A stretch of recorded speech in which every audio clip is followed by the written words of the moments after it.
Yes, recording हो रही है। ओके, यस, अब आपका 27 तारीख को केमिस्ट्री का एग्ज़ाम है और उसके लिए आपने जोरदार रिवीजन किया होगा, इसमें कोई भी शक नहीं है।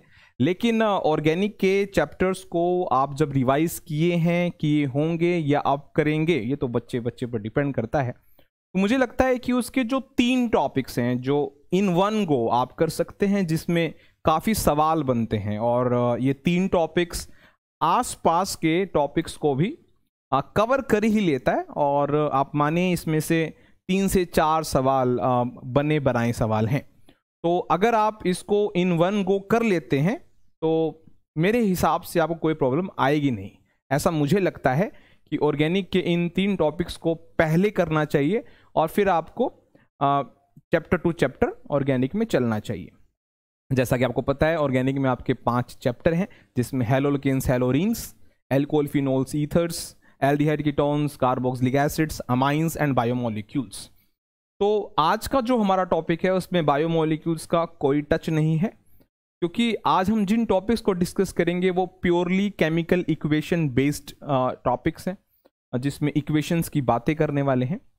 तो मुझे पूरी उम्मीद है कि मैंने जो 3 टॉपिक्स तैयार किए हैं, अगर ये कुछ बच्चों तक पहुंच गए तो मान लेंगे हमने ये वीडियो उन्हीं बच्चों के लिए बनाई है। तो क्लास को शुरू करते हैं बिना कुछ देरी के। चलिए, तो पहला जो टॉपिक है बेटा ऑर्गेनिक में, जब मैं जिन टॉपिक्स की बात कर रहा हूं उसमें पहला जो टॉपिक है वो है एसिडिक स्ट्रेंथ। अब एसिडिक स्ट्रेंथ जो टॉपिक है वो आपके 12th क्लास में 5 चैप्टर्स में से जो पहला चैप्टर ऑर्गेनिक का हैलोल्केन्स और हैलोरीन्स, उसमें इसका जिक्र नहीं होता है।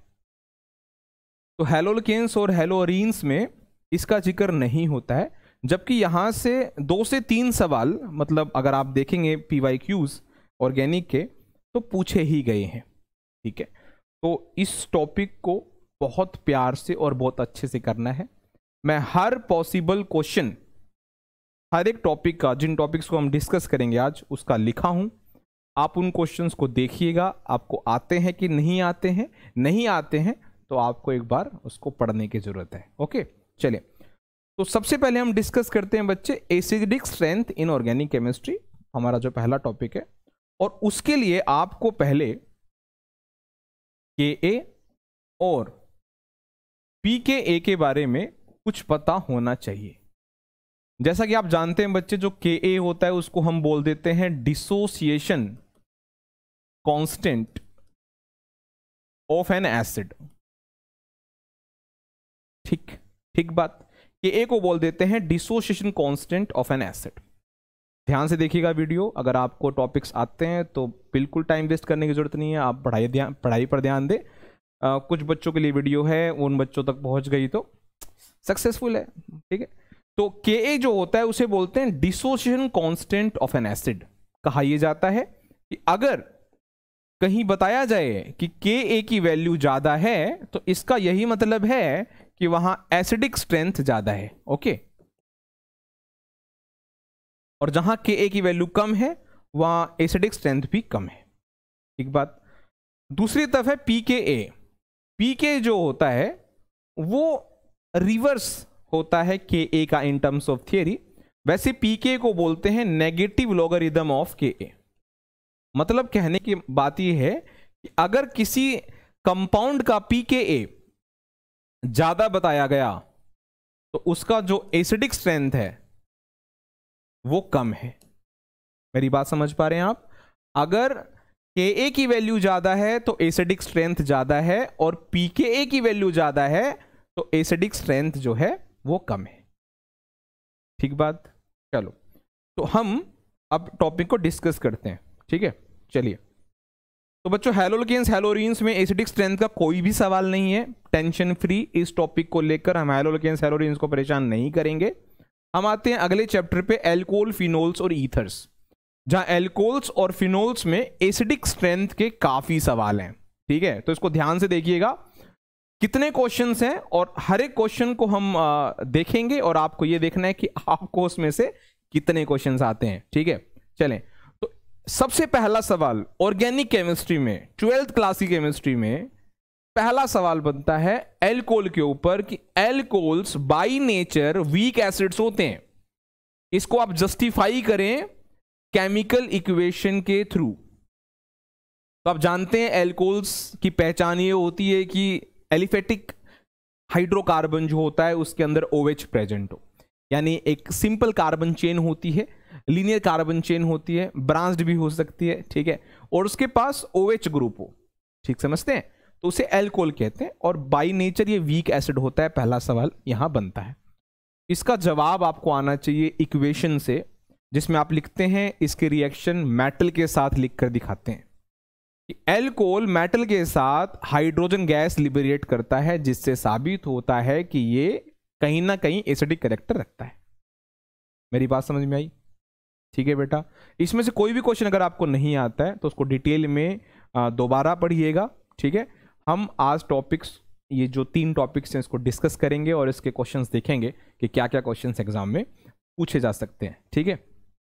ओके, फिर दूसरा सवाल बनता है एल्कोहल के ऊपर कि एल्कोहल पानी से भी वीक एसिड होता है।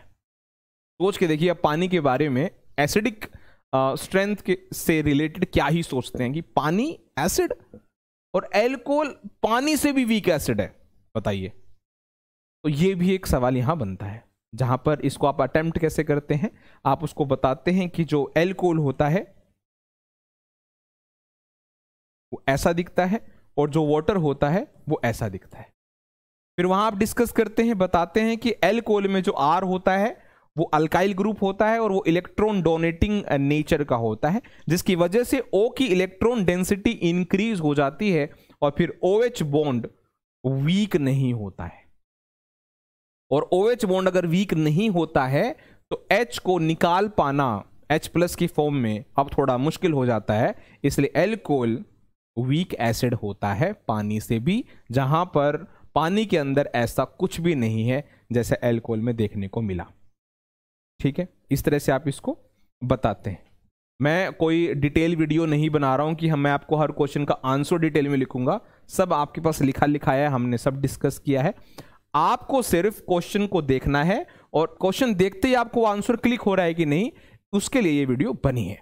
और अगर नहीं आता है तो उस क्वेश्चन को नोटबुक में लिखना है और देखना है कि इस क्वेश्चन का आंसर मुझे कैसे करना है और क्या है इसका सॉल्यूशन, ठीक है। आपके पास सारा मैटर पड़ा है।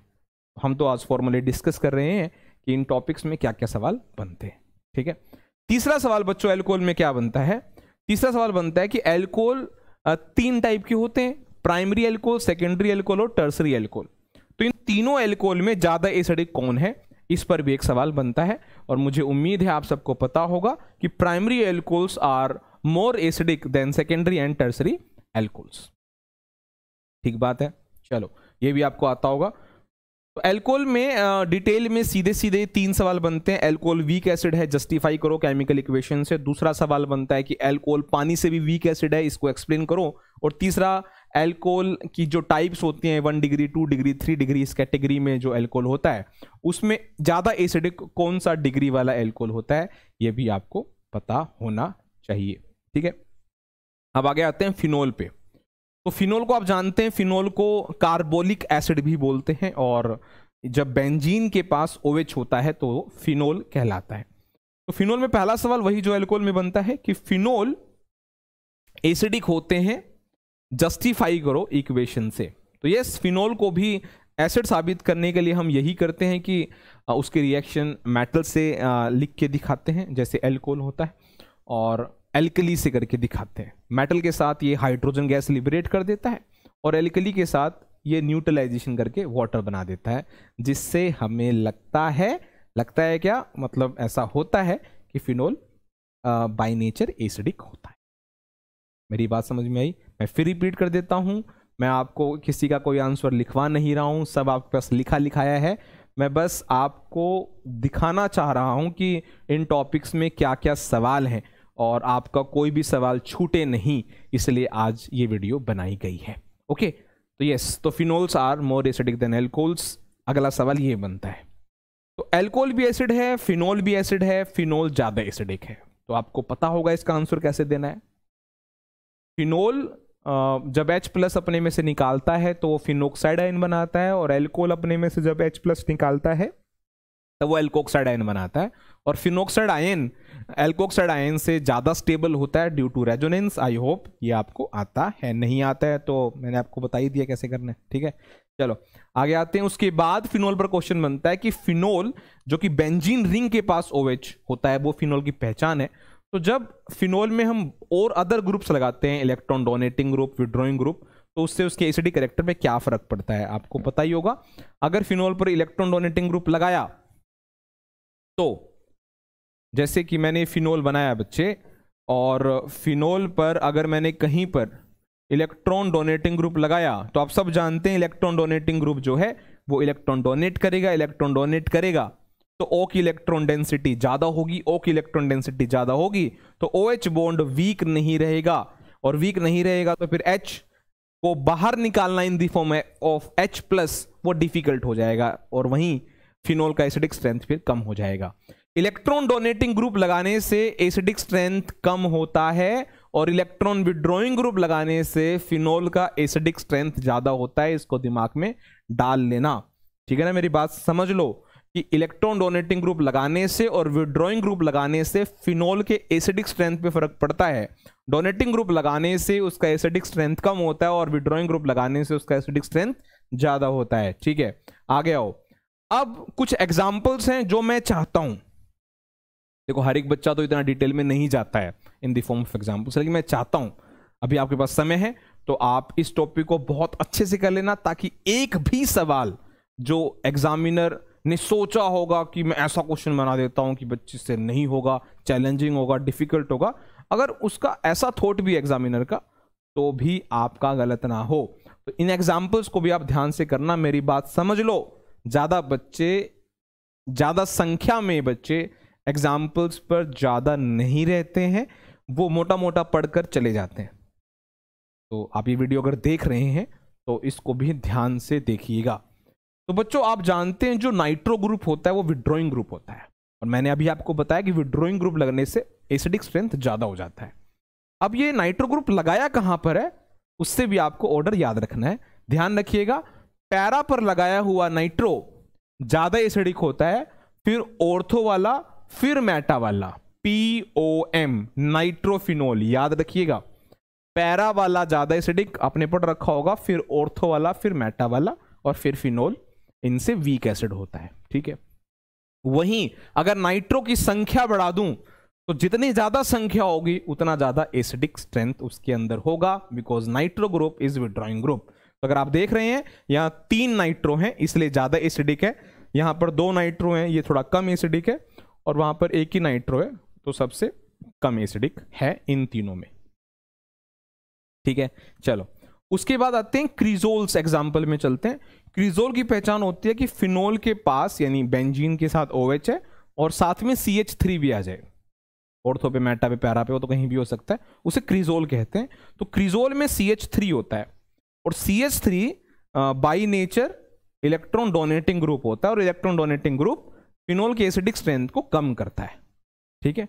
तो इसमें आप पाओगे फिनोल सबसे अच्छा एसिड है, मेटा, पैरा, ऑर्थो।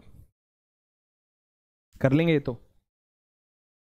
देखो मैं अगर आप फिनोक्साइड का रेजोनेटिक स्ट्रक्चर बनाते हैं तो इलेक्ट्रॉन मेटा पोजीशन पर आता ही नहीं है, तो डोनेटिंग ग्रुप का मेटा पे लग जाने से कुछ खास फर्क नहीं पड़ता है, इसलिए मेटा वाला ठीक एसिड है डोनेटिंग ग्रुप में यहां पे, ठीक है। फिर पैरा, फिर ऑर्थो, और वहीं विड्रॉइंग ग्रुप था नाइट्रो वाला POM, और वहीं डोनेटिंग ग्रुप लग गया CH3 तो हो गया MPO, ठीक है। अगर मैं हेलोफिनोल्स के एग्जांपल ले लूं, अगर हेलोजन लगा हो तब क्या ऑर्डर होता है, तो आपको ध्यान रखना है ऑर्थो वाला सबसे एसिडिक, फिर मेटा, फिर पैरा, OMP हेलोजेंस में, और फिनोल तो फिर लास्ट है ही क्योंकि halogens by nature withdrawing group होते, ठीक। और इसमें यह ध्यान रखना है कि पैरा हेलोफिनोल्स फिनोल से ज्यादा एसिडिक होते हैं, बस एक ही एक्सेप्शन होता है, अगर हेलोजन फ्लोरीन हुआ तो पैरा फ्लोरोफिनोल फिनोल से ज्यादा एसिडिक नहीं है, वो कम एसिडिक है, ये ध्यान रखना है। मेरी बात समझ गए? पढ़ी रखा होगा आपने, इसलिए हम थोड़ा फटाफट कर लेते हैं, ठीक है। उसके बाद आगे बढ़ते हैं। हेलोजेंस को आपस में कंपेयर करोगे तो क्लोरो वाला पहले, फिर ब्रोमो, फिर आइडो, फिर फ्लोरो, फ्लोरो लास्ट में, ठीक है। क्लोरो, ब्रोमो, आइडो, फ्लोरो लास्ट में, ठीक है। अच्छा बच्चे, आप देख रहे हैं इसमें examples, phenol in terms of acidic strength questions, phenol is very very important. अगर मैं रैंक पे रखूं तो फिनोल रैंक 1 है in terms of acidic strength questions. अगर एग्जामिनर को एसिडिक स्ट्रेंथ से क्वेश्चन बनाना है ऑर्गेनिक में, तो फिनोल उसका एक फेवरेट पार्ट है, पहले वो यहीं से सवाल बनाने की सोचता है। तो चाहे वो कार्बोक्सिलिक एसिड से कंपेयर करके पूछ ले, चाहे प्योर फिनोल पर चला जाए। मैं चाहता हूं इसलिए आप एग्जाम्पल्स याद रखें। नाइट्रो में ऑर्डर समझ में आ गया, CH3 लगा हो तो ऑर्डर समझ में आ गया, हेलोजन लगा होता है वो ऑर्डर समझ में आ गया, आगे आ जाओ। अब मिथॉक्सीफिनोल्स, अमीनोफिनोल्स, इसमें क्या होता है? तो जो मिथॉक्सीफिनोल्स होते हैं पहले उसका ऑर्डर समझ लेते हैं, मेटा, ऑर्थो, पैरा, फिर फिनोल। अमीनो में मेटा, ऑर्थो, फिनोल, पैरा, फिर फिनोल। अगर आप देखोगे क्रिजोल वाला, तो क्रिजोल वाला था meta, para, ortho, meta, para, ortho. Cresol donating group होता है वहां, और ये भी डोनेटिंग ग्रुप है। यहां पर क्या ऑर्डर है? मेटा, ऑर्थो, पैरा, MOP, और वो है MPO। आप मेरी बात समझ रहे हैं? कितना कितना डिसऑर्डर है। मतलब अगर आप एग्जांपल्स में नहीं जाएंगे, एक जनरल पढ़ जाएं अगर, तो चलेगा नहीं काम। इसलिए मैं चाहता हूं ये एग्जांपल्स आप कर लें। ओके, अगर आप अमीनो ग्रुप और मिथॉक्सी ग्रुप को आपस में कंपेयर करोगे, जो कि दोनों डोनेटिंग ग्रुप हैं, तो मिथॉक्सी वाला ज्यादा एसिडिक है, अमीनो वाला कम एसिडिक है। ठीक है, कर लेंगे? बोल बेटा, हो जाएगा? कर लेंगे? देखो फिनोल में ये 4-5 एग्जाम्पल हैं, जरूर करना। नहीं आता है तो करिएगा, ठीक है। आपको जगाने वाला ही काम है। मतलब ये मैंने इसलिए बनाया, चाहे इसको 4 बच्चे देखें, 5 देखें, 40 देखें, 50 देखें, वो मेरी किस्मत, बच्चों की किस्मत, कुछ भी मान लीजिए। बस पॉइंट इतना है कि आपको ये टॉपिक इसलिए करवा रहे हैं ताकि जिन बच्चों ने मेहनत पूरी की है उनके साथ कोई धोखा ना हो जाए। उन्हें पता होना चाहिए कि जिन टॉपिक्स को टीचर ने इम्पोर्टेंट बताया है उसमें मैं भी आ गया, हर एक टीचर बताता है, तो उसमें क्या क्या सवाल बनते हैं, मेरा कोई सवाल छूट ना जाए, इसलिए मैंने ये आपके सामने एग्जाम्पल रखे हैं। ठीक है, अब आगे बढ़ते हैं। तो फिर अगला चैप्टर आता है एल्डिहाइड, कीटोन्स, कार्बोक्सिलिक एसिड्स। और यहाँ कार्बोक्सिलिक एसिड्स में भी एसिडिक स्ट्रेंथ के क्वेश्चंस हैं। जैसे carboxylic acids are weak acids justify by suitable chemical equations, just like alcohols में और फिनोल्स में आपने एक्सप्लेन किया है इक्वेशंस देके, reaction with metal, active metals and reaction with alkali. Carboxylic acids भी साबित कर सकते हैं कि वो एसिडिक होता है। ठीक, दूसरा सवाल, carboxylic acids are stronger acids than phenols. तो वही है, कार्बोक्सिलिक एसिड के कार्बोक्सिलिक एसिड का सैंपल लेके H+ निकालकर आप बताएं ये कार्बोक्सिलेट आयन बना रहा है, और फिनोल में से H+ निकालकर आप दिखाएं कि वो फिनोक्साइड आयन बना रहा है। और फिर आप उसमें थियरी है जो आपको याद होगी, carboxylate ion is more stabilized due to resonance than phenoxide ion. ठीक है, तो जिसकी वजह से carboxylic acids are much more acidic than phenols. ठीक, फिर वही क्वेश्चन है, कार्बोक्सिलिक एसिड्स में अगर इलेक्ट्रॉन डोनेटिंग ग्रुप लगा हो, जैसे फिनोल में था, फिनोल में जैसे डोनेटिंग ग्रुप लगा था तो एसिडिक स्ट्रेंथ कम हो गया था, वैसे कार्बोक्सिलिक एसिड्स में भी होता है। इलेक्ट्रॉन डोनेटिंग ग्रुप लगने से कार्बोक्सिलिक एसिड हो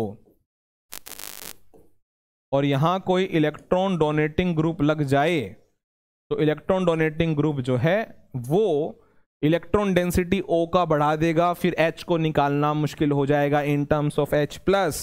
आप मेरी बात समझ रहे हैं? तो डोनेटिंग ग्रुप लगाने से एसिडिक स्ट्रेंथ कम होता है, विड्रॉइंग ग्रुप लगाने से एसिडिक स्ट्रेंथ ज्यादा होता है। मैं अगेन बता रहा हूं, जो बच्चे अचानक से इस पार्ट पे स्किप कर आ गए, होता है कुछ बच्चों में होता है, नहीं होता है सब्र, तो उनको मैं बता दूं कि मैं आपको डिटेल्ड आंसर नहीं दे रहा हूं, सारे आंसर्स आपके पास हैं। It's main objective of this video is to justify or to express or to give some questions about some important topics which we are talking about today in this video, right? तो जिसमें हमने पहला topic शुरू जो किया है वो है एसिडिक स्ट्रेंथ। तो एसिडिक स्ट्रेंथ में एल्कोहल्स में क्वेश्चन है, हमने डिस्कस किया, फिनोल्स में क्वेश्चन है, और अब हम आ गए हैं कार्बोक्सिलिक एसिड्स में। ध्यान से देखिएगा। तो जैसे कार्बोक्सिलिक एसिड में क्या क्या क्वेश्चन है, डोनेटिंग ग्रुप लगाने से एसिडिक स्ट्रेंथ कम, विड्रॉइंग ग्रुप लगाने से एसिडिक स्ट्रेंथ ज्यादा। ठीक, अब कुछ क्वेश्चंस हैं इसमें, देखो। कार्बोक्सिलिक एसिड में जो जो आप अल्काइल ग्रुप बढ़ाते जाओगे,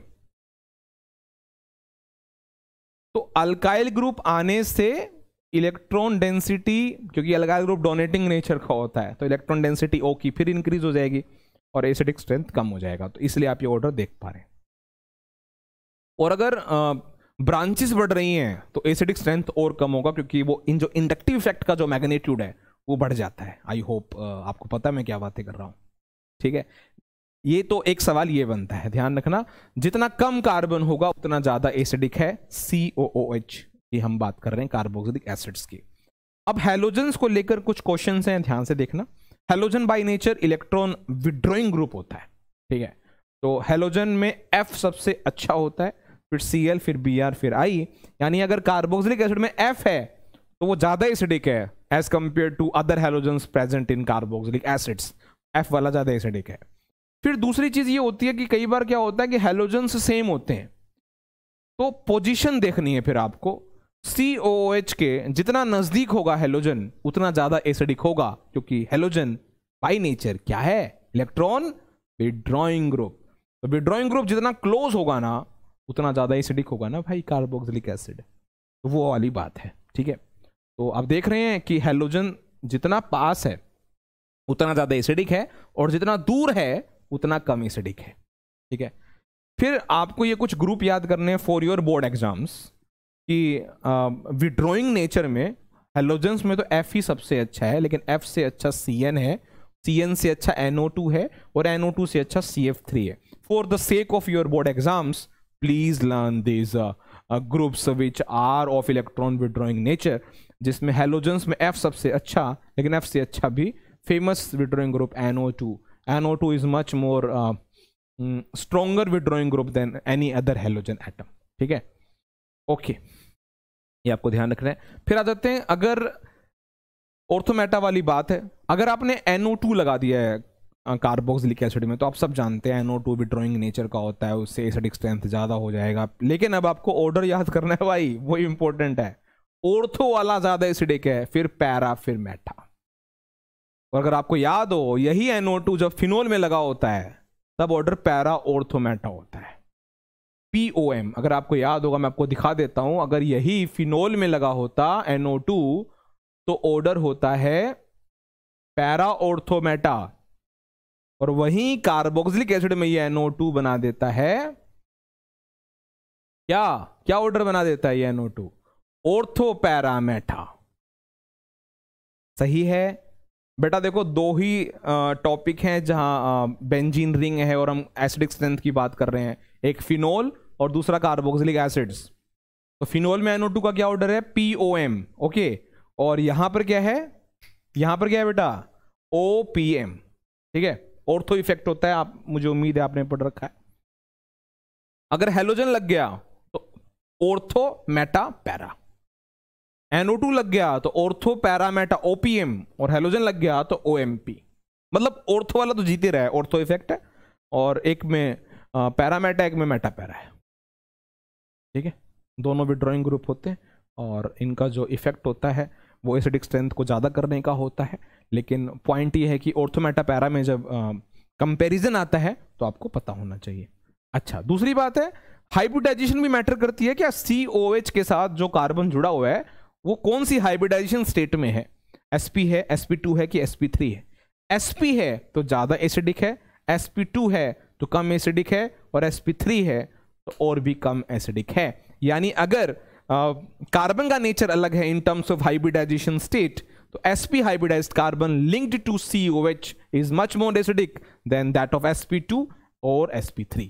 ठीक है, तो ये आपको ध्यान रखना है। आगे बढ़ते हैं, ये आपको मैंने बता ही दिया है। ठीक है, sp2 sp3 ये तो चलो कंपटीशन है ही, फॉर्मिक एसिड का कोई कंपटीशन है, फॉर्मिक एसिड भाई ज्यादा एसिडिक ही होता है। ठीक है ना, चाहे वो बेंजीन वाले कार्बोक्सिलिक एसिड से कंपेयर कर लो, चाहे वो ओपन कार्बन वाले कार्बोक्सिलिक एसिड से कंपेयर कर लो, फॉर्मिक एसिड सबसे ज्यादा एसिडिक। ठीक है, चलो अब कुछ डोनेटिंग ग्रुप की बात कर लेते हैं। तो मैं चाहता हूं आप ये ऑर्डर याद कर लो। देखो, अगर आपने OH लगा दिया, क्या लगा दिया, OH लगा दिया, तो OH में ऑर्थो मेटा पैरा, और बीच में बेंजोइक एसिड, देख रहे हो, OMP, और बीच में आ गया बेंजोइक एसिड। ठीक है, पैरा वाले से ज्यादा एसिडिक है अगर OH लगा है। अगर CH3 लग गया है OMP, यहां पे भी है OMP, CH3 लग गया तो भी OMP, लेकिन जब OH होता है तो पैरा से ही एसिडिक होता है बस, बेंजोइक एसिड। लेकिन अगर CH3 लग गया तो बेंजोइक एसिड मेटा पैरा दोनों से आगे है। ऑर्डर वही है OMP। डोनेटिंग ग्रुप्स की बात कर रहे हैं।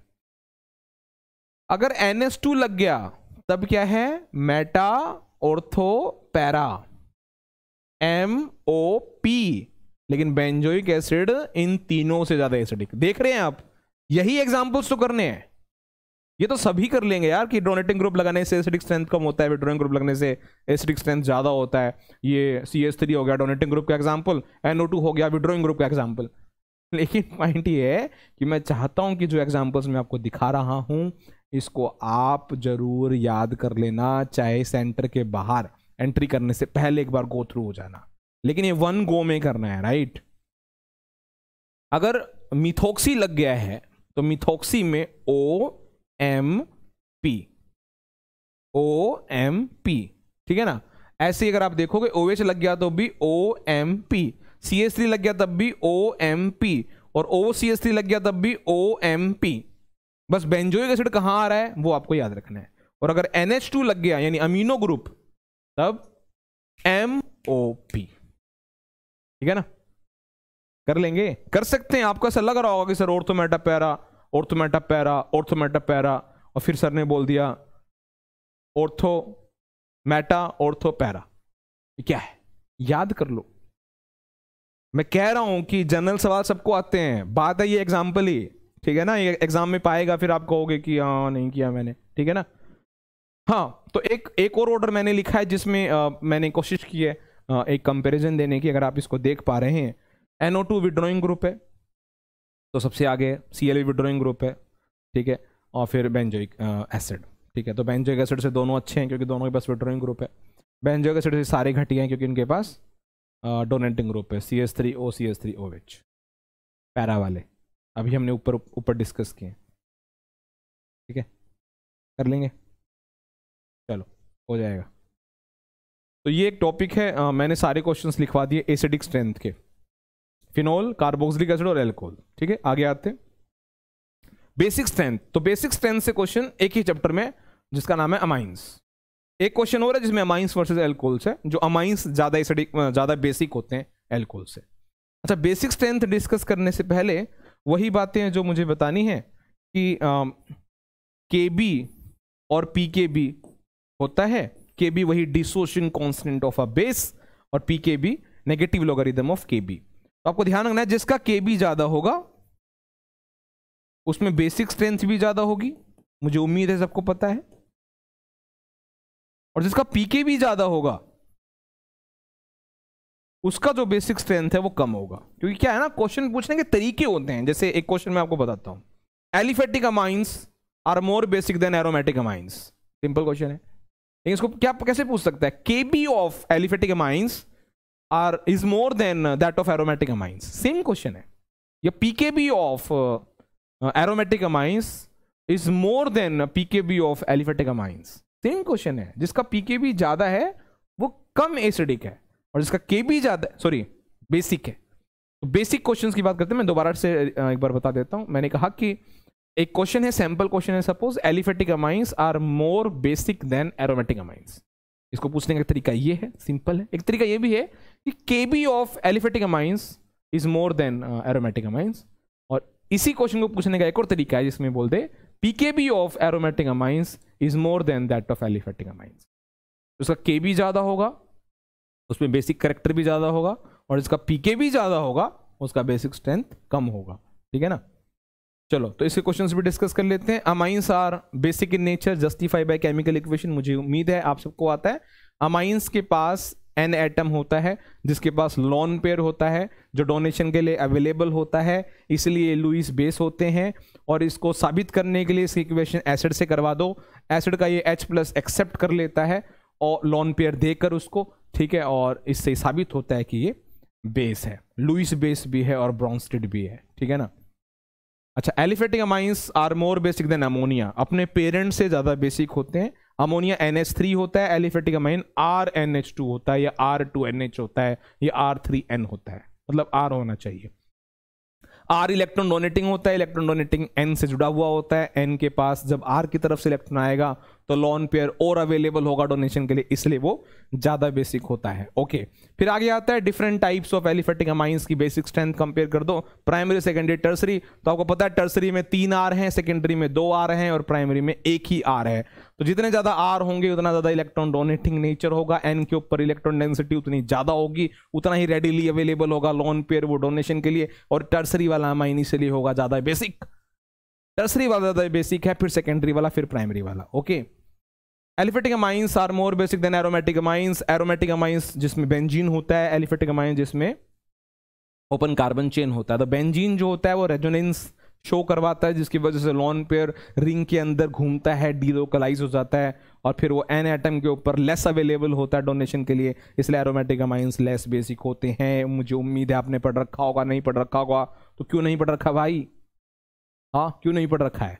ये क्वेश्चंस हैं, इसलिए बता रहा हूँ कि आपको किसी को भ्रम हो कि उसने टॉपिक्स तैयार कर रखे हैं, तो भ्रम किसी का टूट जाए और किसी का भ्रम बना रहे, इसलिए करवा रहा हूँ। ठीक, चलो। एक्वस फेज में भी क्वेश्चन है, तुम जानते हो एक्वस फेज में कुछ फैक्टर्स होते हैं, जब पानी में आप अमाइंस को डाल देते हो तो सॉल्वेशन इफेक्ट है, हाइड्रोजन बॉन्डिंग है, इंडक्टिव इफेक्ट तो चलो होता ही है। तो ये भी अपना रोल प्ले करते हैं, और बेसिक स्ट्रेंथ का ऑर्डर थोड़ा सा बदल जाता है। तो अगर एक कार्बन वाला हो, मतलब CH3 लगा हो, तो ऑर्डर होता है 2-1-3, मतलब सेकेंडरी वाला, फिर प्राइमरी वाला, फिर टर्सरी वाला। और 2 कार्बन वाला अमाइन हो तो पहले सेकेंडरी वाला, फिर टर्सरी वाला, फिर प्राइमरी वाला। 2-1-3, 2-3-1, ठीक है ना। ये आपको ध्यान रखना है इन एक्वस फेज, ठीक है ना। एक कार्बन वाला 2-1-3 और 2 कार्बन वाला हो तो 2-3-1। ओके, चलो आगे बढ़ते हैं। फिर वही डोनेटिंग ग्रुप विड्रॉइंग ग्रुप अगर लग जाए तो वही है, N के पास लोन पेयर होता है जो कि अवेलेबल होता है डोनेशन के लिए, इसलिए वो बेस होता है। तो सोच के देखो, अगर मैं डोनेटिंग ग्रुप लगा दूं तो ये चीज तो और भी अच्छे तरीके से होगी, डोनेटिंग ग्रुप और मोटिवेट करेगा लोन पेयर को कि जाओ डोनेट हो जाओ, मैं हूं ना, मैं डोनेट कर रहा हूं। और विड्रॉइंग ग्रुप लगे तो फिर वो तो डीमोटिवेट करेगा, वो लोन पेयर को जाने से रोकने की कोशिश करेगा, और वहां बेसिक स्ट्रेंथ कम हो जाएगा। यानी एसिडिक स्ट्रेंथ में इलेक्ट्रॉन डोनेटिंग ग्रुप डिक्रीज करता है acidic strength, withdrawing group increase करता है। बेसिक स्ट्रेंथ में उल्टा है, donating group basic strength increase करता है और withdrawing group basic strength decrease करता है, ध्यान रखना। ओके, तो कुछ कंपैरिजन पढ़ लेते हैं। जैसे अगर मिथाइल हो, यानी CH3 लगाओ, तो जिसे आप टोल्यूडिन कहते हैं, तो ध्यान रखना पैरा वाला, मेटा वाला और फिर ऑर्थो वाला। एनिलीन ऑर्थो वाले से ज्यादा होता है बेसिक, ठीक। अरे टोल्यूडिन मतलब इसमें CH3 है NH2 के साथ, तो CH3 डोनेटिंग ग्रुप है, donating group basic strength increase कर रहा है, इसलिए वो एनिलीन से आगे हैं। पैरा, मेटा, फिर ऑर्थो, ठीक है। ये तुम्हें पता ही है कि CH3 लगने से तो डोनेटिंग ग्रुप बढ़ता है, डोनेटिंग ग्रुप बढ़ता है तो बेसिक स्ट्रेंथ भी बढ़ती है। अच्छा, नाइट्रो लग जाए तो नाइट्रो भी देख लो, पैरा, मेटा, ऑर्थो, PMO। ध्यान रखना बच्चे, फिनोल में NO2 लगा तो क्या ऑर्डर है, कार्बोक्सिलिक एसिड में NO2 लगा तो क्या ऑर्डर है? 3 ही सवाल है, 3 ही सवाल है रिंग में। फिनोल, एरोमेटिक कार्बोक्सिलिक एसिड और एनिलीन, इन तीनों में NO2 जब लगता है तो क्या क्या ऑर्डर आता है देख लेना, ठीक है। अगर NO2 इसमें लग गया एनिलीन में तो पैरा, फिर मेटा और फिर ऑर्थो, PMO, ठीक है। Amines are more basic than alcohols, ये भी एक क्वेश्चन है, ठीक है। अमाइंस जो है वो एल्कोहल से ज़्यादा बेसिक होते हैं, ये भी एक क्वेश्चन है, मुझे उम्मीद है इसका जवाब आपको पता है। और फिर डिफरेंट टाइप ऑफ एल्कोहल्स के बीच में बेसिक स्ट्रेंथ, तो 3 डिग्री वाला एल्कोहल ज़्यादा बेसिक होता है सेकेंडरी से प्राइमरी से, और अगर एसिडिक स्ट्रेंथ पे क्वेश्चन है तो 1 डिग्री वाला एल्कोहल ज़्यादा एसिडिक होता है, ठीक है ना। अगर H छोड़ना है तो 1 डिग्री एल्कोहल अच्छा है, और अगर OH छोड़ना है तो 3 डिग्री एल्कोहल अच्छा है, ठीक है ना, पढ़ रखा होगा आपने। चलो 2 टॉपिक हो गए, तीसरा टॉपिक मैं एक बार आपको बता देता हूं। मैंने कहा था वीडियो की स्टार्टिंग में कि मैं आपको ये कह रहा हूं कि ऑर्गेनिक केमिस्ट्री आप रिवाइज किए हो, नहीं किए हो, करोगे, कर चुके हो। ये तीनों टॉपिक्स इन वन गो, एक ही बार में खत्म करना है। आप आज करो, कल करो, परसों करो, नरसों करो, सरसों करो, या सेंटर के बाहर खड़े होकर करो, ये तीनों टॉपिक इन वन गो आपको करने हैं, क्योंकि ये तीनों चारों टॉपिक्स को कनेक्ट करता है और एक ही बार में अब पढ़ने का वो मजा आता है। फिर इसमें एक टॉपिक है बच्चे, इलेक्ट्रोफिलिक सब्स्टिट्यूशन रिएक्शन, जो कि चारों चैप्टर में है। हैलोल्केन्स हैलोरीन्स में भी है, एल्कोहल फिनोल ईथर्स में भी है, एल्डिहाइड कीटोन्स कार्बोक्सिलिक एसिड में भी है, और अमाइंस में भी है, चारों में है। इलेक्ट्रोफिलिक सब्स्टिट्यूशन रिएक्शन में क्या होता है, इलेक्ट्रोफाइल होता है, वो रिएक्शन करना चाहता है, तो हम इसमें एरोमेटिक कंपाउंड्स लेते हैं, जैसे हैलोरीन पहले चैप्टर में, और उसके बाद अगले चैप्टर में फिनोल और ईथर, और फिर एल्डिहाइड कीटोन कार्बोक्सिलिक एसिड्स, फिर अमाइंस। तो इलेक्ट्रोफाइल जब इनके पास जाता है, एरोमेटिक रिंग के पास, एरोमेटिक ग्रुप के पास, एरोमेटिक पार्ट के पास, तो वो ऑर्थो के पास आएगा कि पैरा के पास आएगा कि मेटा के पास आएगा, ये सब देखने की बातें होती हैं। वो सामने कौन है उसके ऊपर डिपेंड करता है। 5 ये मेन रिएक्शंस होती हैं, halogenation, nitration, sulphonation, Friedel craft alkylation और फ्रीडल क्राफ्ट असाइलेशन। सारे कंपाउंड पांचों रिएक्शन नहीं देते, कुछ कहते हैं कि हम फ्रीडल क्राफ्ट रिएक्शन नहीं देंगे, तो वो क्या लॉजिक होता है ये सब हम अभी डिस्कस करते हैं, बताते हैं आपको, आपने पढ़ रखा होगा। तो सबसे पहले आता है हैलोरीन्स, जो इलेक्ट्रोफिलिक सब्स्टिट्यूशन रिएक्शन आप पढ़ते हो तो सबसे पहले हैलोरीन्स में पढ़ा होगा। तो हैलोरीन्स में हैलोजन होता है और वो ऑर्थो पैरा डायरेक्टिंग ग्रुप होता है। तो चाहे हैलोजिनेशन करवा लो, चाहे नाइट्रेशन करवा लो, चाहे सल्फोनेशन करवा लो, चाहे अल्काइलेशन करवा लो, चाहे असाइलेशन करवा लो, वो ऑर्थो पे अलग, पैरा पर अलग आपको प्रोडक्ट बनाकर दिखाता है। ये सब आपको आती होंगी, मुझे उम्मीद है। तो हैलोरीन्स में कोई टेंशन नहीं है, ये नहीं पढ़ के जाओ तो अभी कोई दिक्कत नहीं है, क्योंकि इसमें कुछ स्पेशल नहीं है। सब एक ऑर्थो का प्रोडक्ट बनाना है, एक पैरा का प्रोडक्ट बनाना है, पैरा वाला मेजर प्रोडक्ट होता है। ठीक है, पांचों देता है, halogenation, nitration, sulphonation, Friedel craft alkylation, Friedel craft acylation. उसके बाद आता है फिनोल। फिनोल में बेंजीन के पास OH होता है और वो ऑर्थो पैरा डायरेक्टिंग होता है। सेम रेजोनेंस की वजह से इलेक्ट्रॉन ऑर्थो पैरा पर घूमते हैं, वो आप एक्सप्लेनेशन आएगी तो बता सकते हैं। और OH ग्रुप ज्यादा एक्टिवेटिंग इफेक्ट का होता है, मतलब वो अच्छी रिएक्शन करता है, इलेक्ट्रोफिलिक सब्स्टिट्यूशन रिएक्शन अच्छी करता है। वही अब इसमें थोड़ा सा स्पेशल होता है, ध्यान रखना। आपको याद होगा फिनोल में जब आप हैलोजन गिराते हो, जैसे ब्रोमीन गिराते हो, तो उसकी 2 रिएक्शंस हैं, डिपेंड करता है आपने ब्रोमीन वाटर गिराया है कि ब्रोमीन CS2 वाला गिराया है। अगर ब्रोमीन वाटर गिराया है तो आपने नोटिस किया होगा ब्रोमीन ऑर्थो पैरा पर इकट्ठा चला जाता है, पॉली सब्स्टिट्यूटेड प्रोडक्ट। और अगर आपने Br2 CS2 में डाला है तो ऑर्थो पे अलग, पैरा पर अलग होता है। वहीं जब आप नाइट्रेशन करने जाते हो फिनोल में, तो कंसंट्रेटेड HNO3 डाला है कि डाइल्यूट HNO3 डाला है, उस पर भी डिपेंड करता है। अगर आपने कंसंट्रेटेड HNO3 डाला है तो नाइट्रो ग्रुप ऑर्थो पैरा पर इकट्ठा चला जाता है, poly substituted product 2,4,6 trinitrophenol, also called picric acid. ठीक, वहीं अगर आपने डाइल्यूट डाला तो ऑर्थो पर अलग, पैरा पर अलग। ऑर्थोनाइट्रोफिनोल अलग बनाना है, पैरानाइट्रोफिनोल अलग बनाना है। जहां पर ऑर्थोनाइट्रोफिनोल और पैरानाइट्रोफिनोल में सेपरेशन आसान है, एक क्वेश्चन पूछता है वो कि ऑर्थोनाइट्रोफिनोल लेस स्टेबल होता है, मोर वोलाटाइल होता है, ऐसा क्यों होता है? तो आपको याद होगा आपने इसको कैसे एक्सप्लेन किया हुआ है।